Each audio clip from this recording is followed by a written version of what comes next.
Assalamualaikum guys, oke kembali lagi bersama Draft Movie Review. Piye kabar Re? Terima kasih buat para penonton setia Draft Movie dimanapun kalian berada.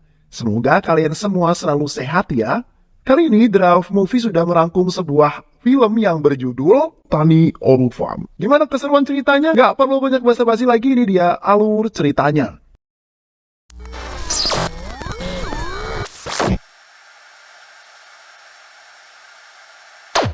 Suatu hari di tahun 1966, seorang Perdana Menteri sedang melakukan kunjungan ke suatu daerah. Masyarakat yang ada di daerah itu dengan gembira dan antusias menyambut kedatangan Perdana Menteri tersebut. Begitu pula dengan Ryan dan anaknya yang bernama Siddharth. Ryan dan Siddharth sengaja menunggu Perdana Menteri di pintu ruangannya. Ryan melakukan hal tersebut untuk meminta kepada sang Perdana Menteri agar anaknya bisa sekolah di sekolahan yang terbaik. Lama kemudian Perdana Menteri pun datang dan masuk ke dalam ruangannya. Dia masuk didampingi oleh seorang yang merupakan lawan politik dari sang Perdana Menteri alias pihak oposisi. Perdana Menteri berselisih dengan lawan politiknya tersebut. Perselisihan semakin memanas dan mengakibatkan emosi Perdana Menteri mencapai puncaknya. Perdana Menteri lalu menjedotkan kepala lawan politiknya itu hingga tewas bersimbah darah. Perdana Menteri kemudian panik. Dia tak ingin hal ini diketahui oleh media. Untuk menjaga nama baiknya, Perdana Menteri lalu melemparkan kasus ini kepada Ryan. Dia ingin agar Ryan membuat pengakuan bahwa dialah pelaku penyerang lawan politik Perdana Menteri. Ryan bingung, tapi tak lama kemudian dia menyetujui hal tersebut. Dengan syarat anaknya, Siddharth bisa mendapatkan jaminan pendidikan yang terbaik. Ryan ingin mengabulkan cita-cita anaknya tersebut yang ia banggakan menjadi seorang ilmuwan yang sangat hebat. Perdana Menteri menyetujui hal itu, tapi tiba-tiba Siddharth mengusulkan kepada Perdana Menteri agar dirinya saja yang dianggap pelaku penyerangan. Biar aku saja Pak yang menjadi pelakunya, umurku masih di bawah umur. Pengadilan pasti tidak akan memberikanku hukuman yang berat. Karena bila mereka menghukumku dengan hukuman yang berat, maka mereka akan menyalahi peraturan perundang-undangan, ujar Siddharth. Tentu saja usulan Siddharth itu tidaklah gratis. Dia menyampaikan sesuatu syarat kepada Perdana Menteri agar ayahnya Ryan diberikan kursi untuk menjadi anggota DPR. Usulan Siddharth pun didengar dan syaratnya kini diterima Siddharth. Siddharth akan menjadi tersangka penganiayaan kepada lawan politik Perdana Menteri. Peristiwa itu tentu saja menjadi topik hangat di seluruh wilayah India. Banyak surat kabar yang memberitakan tentang Siddharth yang pelaku utama yang menganiaya lawan politik Perdana Menteri. Seorang bocil mendengar dan membaca berita tersebut. Beberapa tahun kemudian, tepatnya di tahun 2015, tindak kriminal atau tindak kejahatan yang sedang menjadi momok yang menakutkan di masyarakat. Bagaimana tidak, para pelaku kejahatan melakukan aksinya dengan sangat rapih. Mereka sudah merencanakan hal ini dengan baik dan terorganisir. Pembantaian, penculikan anak, dan perampokan adalah kejahatan yang paling sering terjadi di masyarakat. Masyarakat kini menjadi sangat cemas. Di lain sisi terlihat Mitran yang sedang berbicara pada sahabat-sahabatnya yaitu Suraj, Raffi, Sakti, dan juga Jana. Mereka semua adalah siswa yang sedang training dari Akademi Kepolisian. Kelak, mereka yang akan menjadi sosok polisi yang jujur, berani, dan juga cerdas. Mereka akan mengungkapkan kasus besar dengan kecerdasan mereka dalam menjalankan aksinya. Mereka semua sama sekali tidak pernah menggunakan seragam kepolisian. Hal itu sengaja dilakukan untuk mengelabui para pelaku kejahatan. Di suatu malam, Mitran bersama sahabatnya pergi ke sebuah rumah untuk menculik keluarga mafia penculik anak-anak. Mitran lalu menghubungi mafia itu dan menyampaikan bahwa saat ini keluarga mafia itu sedang berada di genggamannya. Mitran meminta mafia itu untuk segera menukarkan keluarganya dengan anak-anak yang sudah diculik. Mafia itu tak bisa berbuat apa-apa. Dia dengan berat hati menyanggupi permintaan Mitran dan CS-CS-nya. Tempat perjanjian pun telah ditentukan.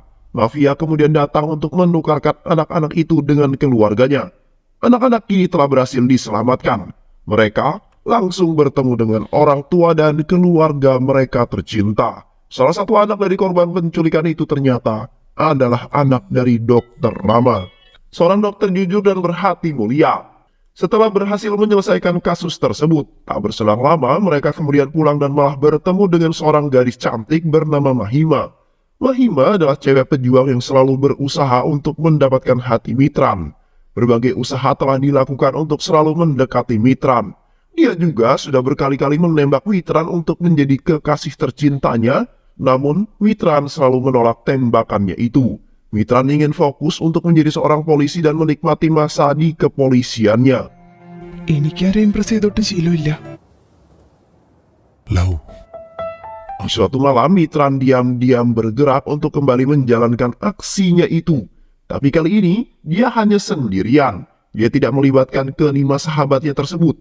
Mitran menyamar menjadi seorang security di suatu gedung. Gedung itu akan menjadi tempat pertemuan rahasia antara Menteri Kesehatan dengan para dokter-dokter. Menteri Kesehatan lalu menjelaskan tentang maksud diadakan pertemuan tersebut. Pemerintah kini telah sepakat untuk melakukan sebuah kerjasama, yaitu obat-obat dari sebuah perusahaan asing.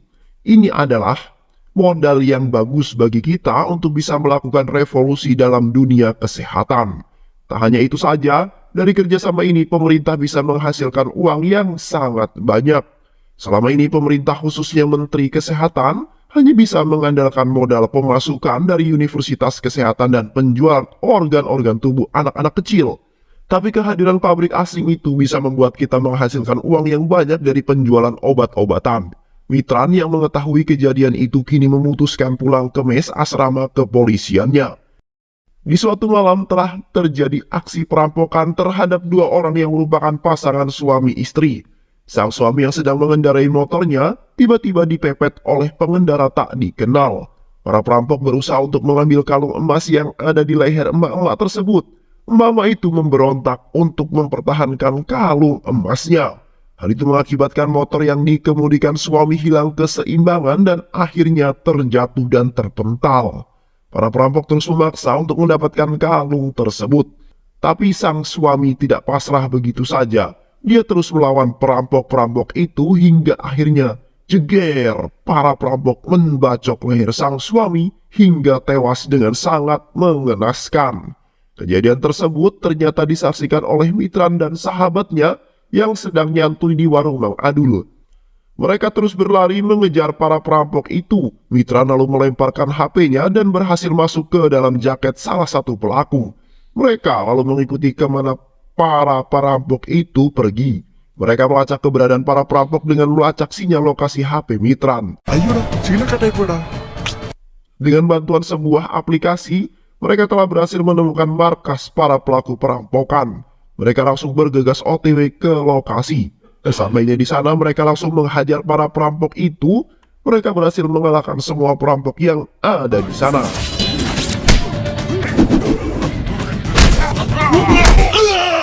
Sarah Harami. Mereka lalu menyerahkan penanganan lebih lanjut kepada kepolisian setempat. Beberapa hari kemudian, pihak kepolisian sedang mengadakan apel pagi untuk menyambut kedatangan sang Perdana Menteri. Namun tiba-tiba, ternyata salah satu dari perampok itu adalah ajudan dari Perdana Menteri. Dia sudah dibebaskan dari kasus perampokan itu. Mitran yang masih bertanya-tanya kemudian pergi ke rumah sakit bersama sahabatnya dan juga Mahima. Mereka pergi untuk menemui wanita korban perampokan. Mitran langsung bertanya kepada ibu itu, "Hei ibu, ada apa ini? Mengapa para pelaku perampokan itu sudah bebas? Apa yang terjadi?" Sang ibu kemudian menjelaskan bahwa beberapa hari yang lalu polisi datang menemuiku. Mereka mendesak agar aku menandatangani berkas yang mengatakan bahwa aku sama sekali tidak bisa melihat wajah para pelaku perampokan. Karena mereka menggunakan helm, mereka mengancam akan membunuhku jika tidak menuruti permintaan mereka, ujar sang ibu. Setelah mendengar penjelasan itu, Mitran kemudian pergi dari sana. Sahabat-sahabatnya yang masih bingung dengan apa yang terjadi, tentu saja bertanya kepada Mitran. "Mitran, ada apa ini? Apa yang terjadi di sini?" Mitran lalu menjelaskan kepada mereka semua, "Teman-teman, para pelaku perampokan yang kita tangkap beberapa hari yang lalu, kini sudah dibebaskan. Aku melihat salah satu dari mereka tadi pagi. Tadi pagi? Bagaimana mungkin, Mitran? Pagi itu kan kita semua sedang apel." "Ya, kau benar sekali. Ternyata salah satu dari perampok itu adalah ajudan para Perdana Menteri." Dan hal tersebut kemudian membuat mereka semua sangat syok. Mereka semuanya bisa diam, terbengong dengan apa yang dikatakan Mitran. Kini semua usaha mereka sia-sia, tak ada gunanya. Karena para pelaku tak kunjung mendapatkan hukumannya. Mitran kemudian mengajak mereka semua untuk pergi ke markas rahasianya. Mitran menceritakan kepada mereka semua, ini adalah markas rahasiaku. Sudah 10 tahun aku melakukan riset dan analisa terhadap pelaku-pelaku kejahatan. Itu semua dimulai sejak pertama kali aku membaca sebuah berita kejahatan yang ada di koran. Ternyata seorang bocil yang dulu membaca koran di awal film adalah Mitran. Mitran menyampaikan hasil analisanya. Dia berkata bahwa semua penjahat yang bebas dari penjara akhir-akhir ini adalah karena ulah dari Sami. Sami adalah seorang mafia yang sangat dekat dengan para menteri.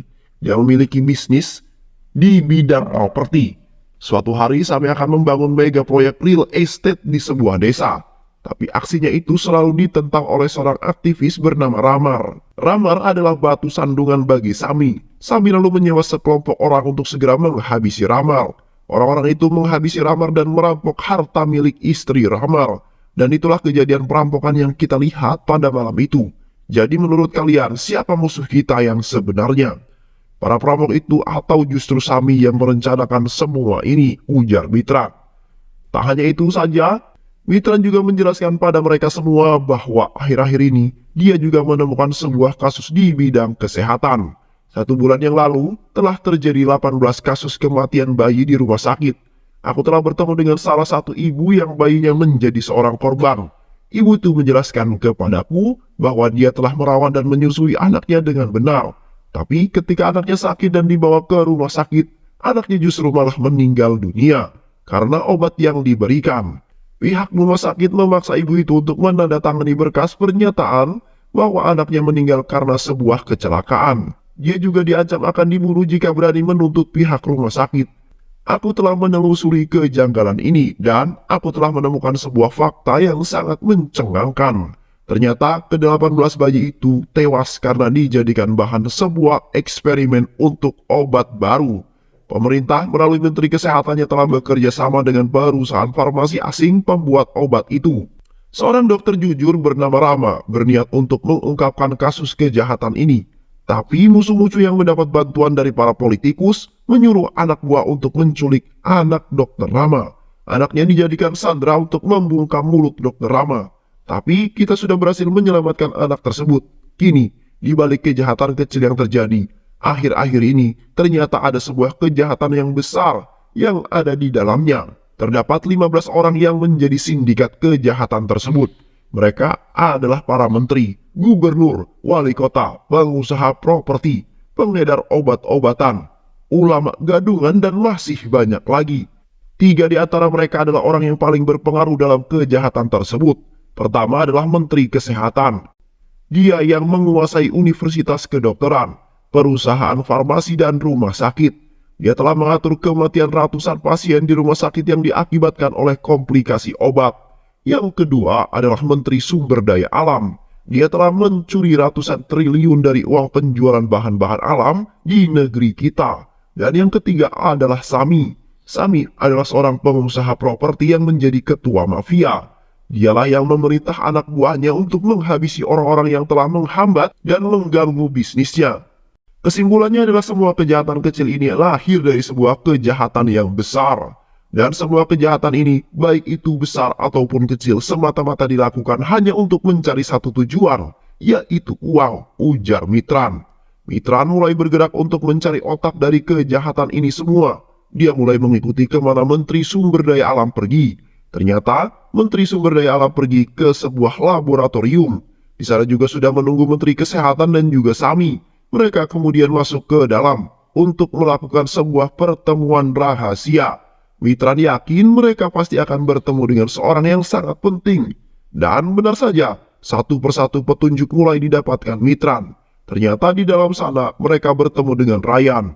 Ryan, Sami, dan kedua menteri itu sedang menunggu seseorang di dalam ruangan pertemuan.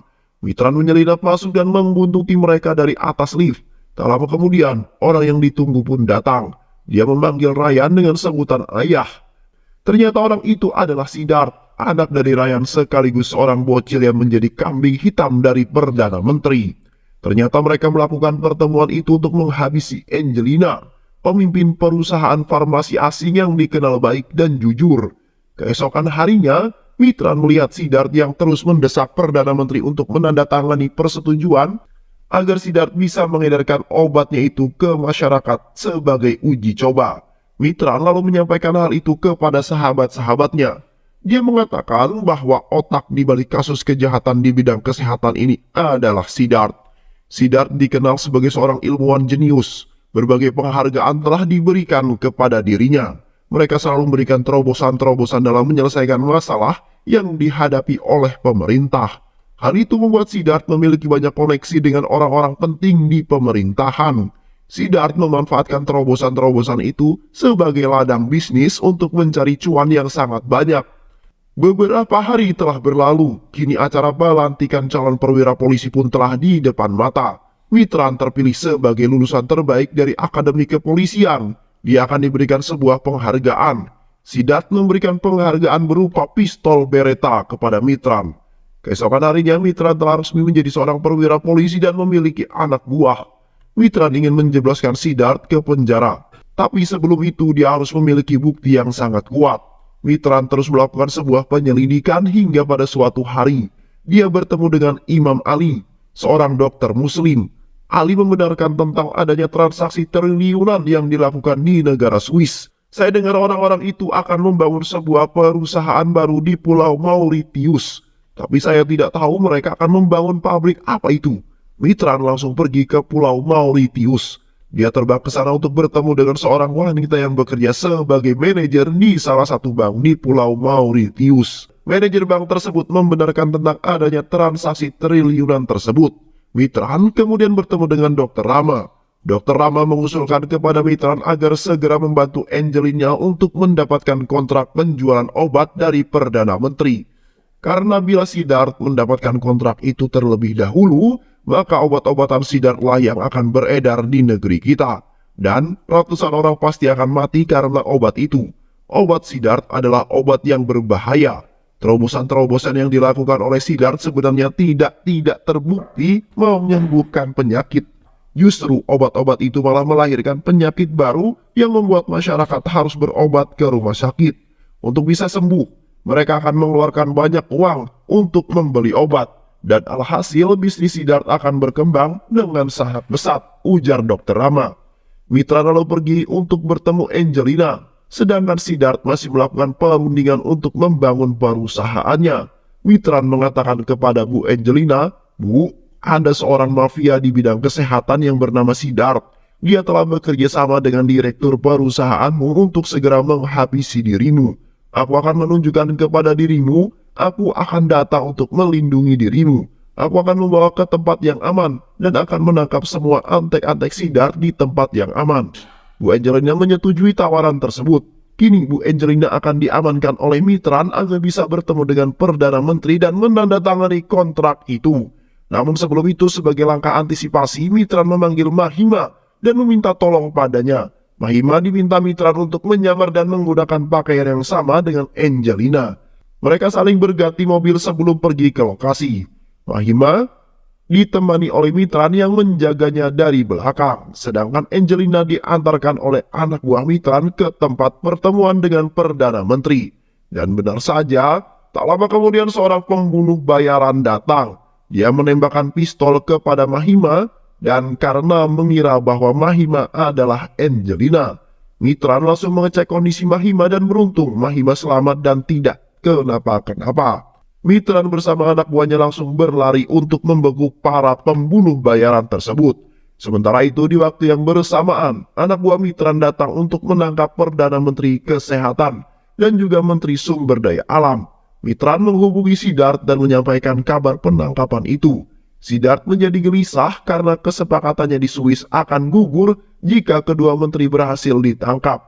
Di sisi lain, Siddharth juga mengkhawatirkan kontrak obat-obatan yang dengan Perdana Menteri. Siddharth lalu menghubungi Vicky, seorang pembunuh bayaran yang ditugaskan untuk segera menghabisi Angelina. I will manage it. Siddharth juga menghubungi Perdana Menteri Keuangan. Dia meminta agar Menteri Keuangan segera mencairkan dana untuk dirinya. Dana itu akan Siddharth gunakan untuk mempercepat kesepakatannya dengan perusahaan asing. Tapi Menteri Keuangan dengan tegas menolak permintaan itu. Siddharth kemudian mengatakan akan menyebarkan video asusila Menteri Keuangan dengan anaknya, finalis Miss India. Ancaman itu membuat Menteri Keuangan tunduk. Dia dengan terpaksa menuruti permintaan Siddharth. Di lain sisi, Mitran sudah sampai ke lokasi tempat pengamanan Angelina. Perdana Menteri akan hadir untuk menandatangani kontrak tersebut. Baru saja berjalan bersama Angelina, tiba-tiba saja seorang polisi pengkhianat datang dan langsung menembak mereka. Mitran terkejut dan jatuh pingsan. Polisi itu kemudian menembak Angelina hingga tewas di tempat. Di lain sisi, uang yang dikirim oleh Kementerian Keuangan telah masuk ke rekening Siddharth. Siddharth berhasil menyelesaikan kesepakatannya.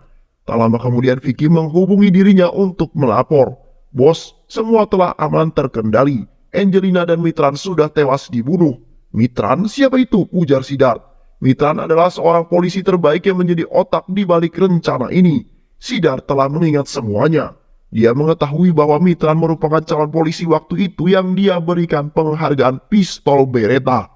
Beberapa hari kemudian Menteri Kesehatan dan Menteri Sumber Daya Alam sudah dibebaskan dari tahanan.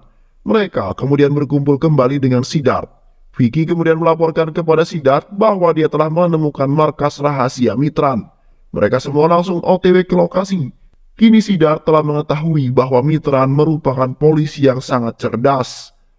Mitran benar-benar ingin menghancurkan Siddharth. Siddharth tak sengaja memindahkan pin penanda ke foto anaknya. Di rumah sakit, Mitran yang tadi pingsan kini telah sadarkan diri. Seorang aktivis jujur, pemberani bernama Kumar ingin menemui Mitran untuk memberikan berkas-berkas bukti kejahatan. Namun pihak rumah sakit tidak memperbolehkannya bertemu dengan Mitran. Karena Mitran akan segera dioperasi. Siddharth membayar dokter yang akan mengoperasi Mitran, akan menanamkan sebuah chip di dalam tubuh Mitran. Setelah beberapa saat, Mitran kini kembali sadar. Dia sangat sedih karena gagal menepati janjinya untuk melindungi Angelina. Kini Mitran sudah diperbolehkan pulang. Dia langsung bergerak memburu Siddharth, namun kali ini Siddharth akan mengetahui segalanya. Mulai dari isi percakapan Mitran maupun lokasi di mana Mitran berada. Mitran kemudian pergi menemui Kumar di tempat yang telah dijanjikan. Mahima lalu bertanya siapa itu Kumar. Kumar adalah pacar dari gadis cantik bernama Mani. Mani adalah apoteker jujur yang menjadi anak buah Siddharth. Mani merekam semua video yang menjadi bukti kejahatan Siddharth. Dia lalu memberikan video itu kepada Kumar. Mani ingin agar Kumar mengungkapkan video kejahatan itu kepada pihak kepolisian. Itulah alasan mengapa Kumar datang ke rumah sakit untuk bertemu dengan Mitran. Siddharth benar-benar tak menyangka bahwa Mani telah dibunuh, ternyata masih memiliki sebuah bukti. Siddharth lalu berjalan mengikuti kemana Mitran pergi dan menyuruh Vicky untuk merebut SD card yang ada di video itu. Vicky telah sampai di rumah Kumar. Dia langsung meminta Kumar untuk menyerahkan CD card itu. Tapi Kumar sudah terlebih dahulu menyembunyikan CD card itu. Vicky menyiksa Kumar, tapi Kumar tak kunjung mengatakannya. Mitran terus menunggu Kumar di lokasi yang telah dijanjikan. Karena Kumar tak kunjung datang, Mitran kemudian meminta Jana, sahabatnya, untuk pergi ke rumah Kumar. Jana berhadapan dengan Vicky dan anak buahnya. Jana berhasil menghajar mereka. Kumar lalu memberikan SD card itu kepada Jana. Karena kesal, Vicky CS kemudian membacok Kumar hingga tewas. Pertarungan terus terjadi, tapi Jana yang gagah perkasa berhasil mengalahkan mereka semua. Jana bergegas untuk mengendarai motornya untuk menyerahkan SD card itu kepada Mitran. Namun di tengah jalan, Siddharth berhasil mencelakai Jana. Jana tertangkap dan diseret paksa oleh Siddharth ke sebuah bangunan kosong.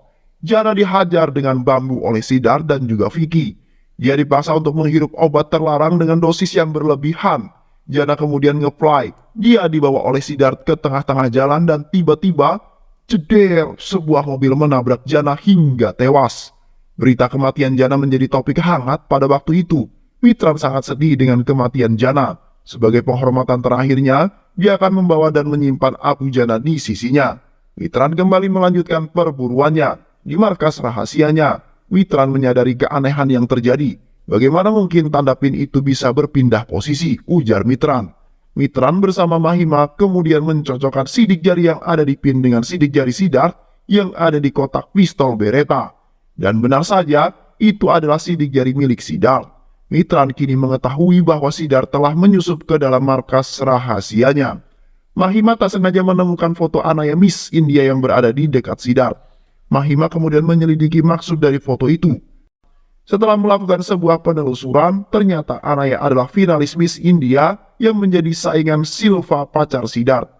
Siddharth dengan curang sengaja memenangkan Anaya. Hal itu dia lakukan karena yakin bahwa Anaya bisa menjadi pion yang berguna di kemudian hari. Silva yang kalah tentu saja sedih. Siddharth lalu menghabisi ayahnya Silva untuk membuat mental Silva semakin lemah. Dia berharap dengan jatuhnya mental Silva tersebut, Silva akan menggantungkan hidupnya pada dirinya, dan dirinya akan mudah untuk mengendalikan Silva. Mitran kemudian bertanya-tanya bagaimana mungkin Siddharth bisa mengetahui rencananya untuk bertemu dengan Kumar. Mitran terus memikirkannya hingga pada akhirnya Mitran menduga bahwa Siddharth pasti telah memasang penyadap di rumahnya. Mitran mengacak-acak seluruh isi rumahnya, tapi dia tak kunjung menemukannya. Mitran kemudian membeli alat pendeteksi penyadap. Dia kembali mencari keberadaan pelacak itu, namun untuk yang kedua kalinya dia gagal menemukan penyadap itu. Mitran kemudian kesal, dia lalu melemparkan alat pendeteksi itu.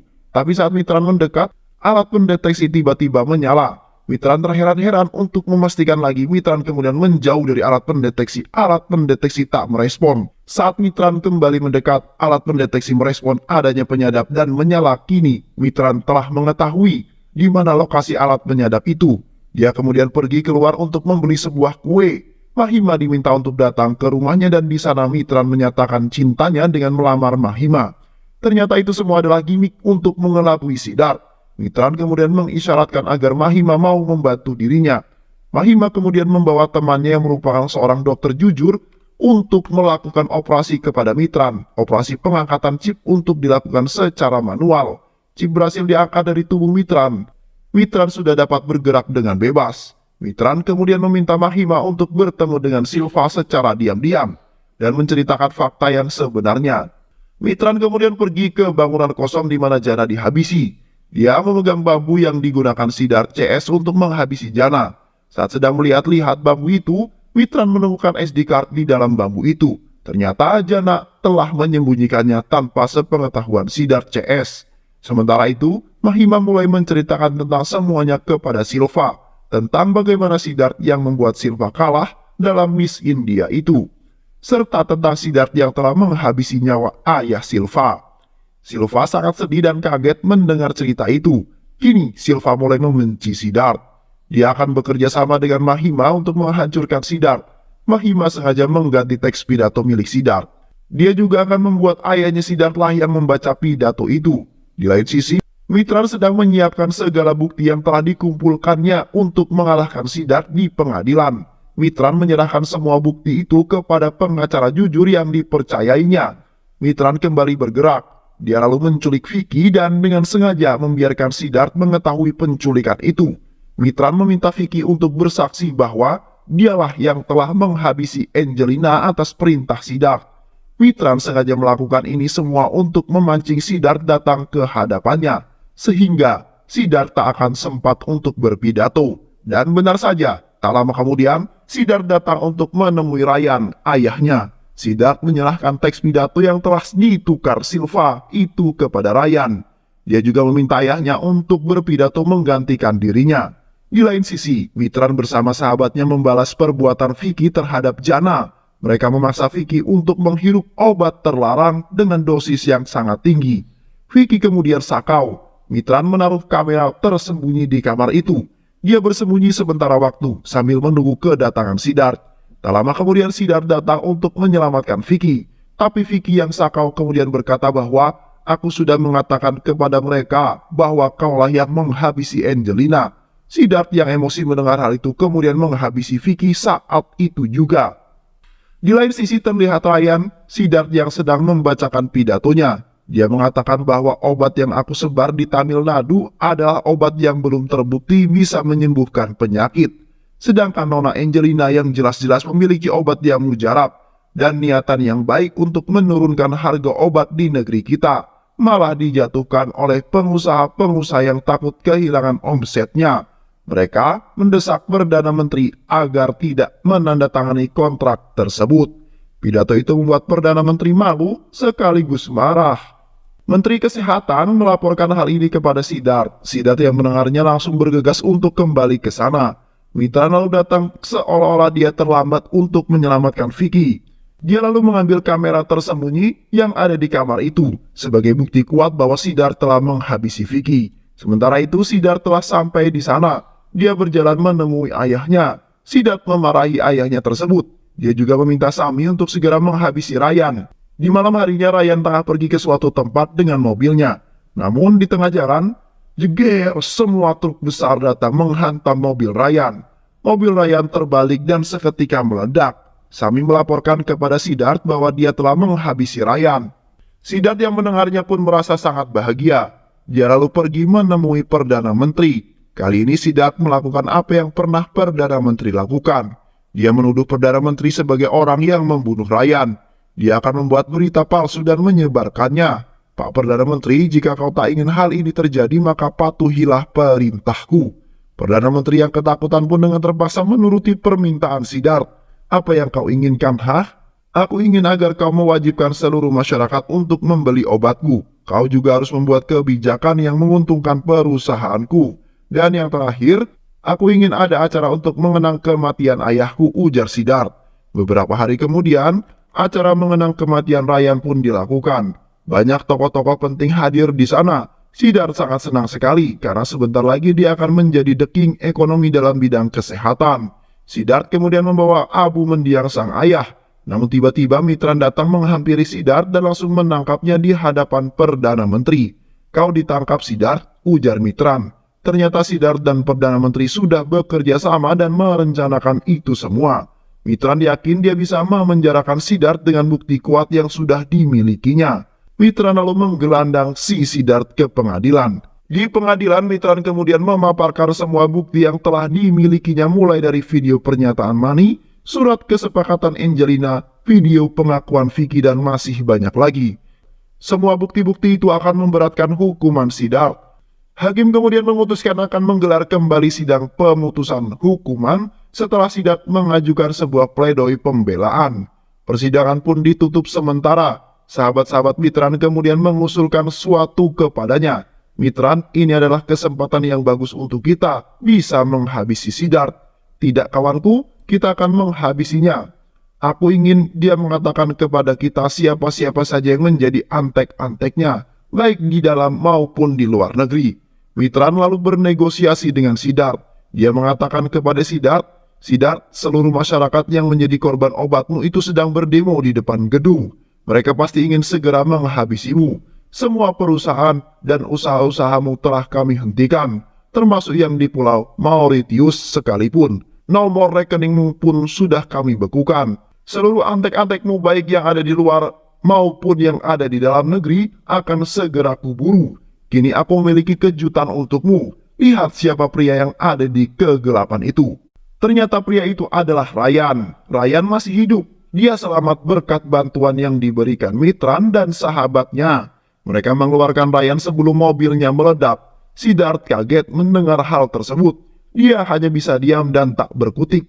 Usut punya usut, ternyata abu jenazah yang dia pegang pada saat itu bukanlah abu jenazah ayahnya. Melainkan itu adalah abu jenazah Jana, sahabat Mitran. Siddharth, kau telah kalah. Jika kau ingin tetap hidup, maka kau harus mengatakan seluruh antek-antekmu saat press conference nanti.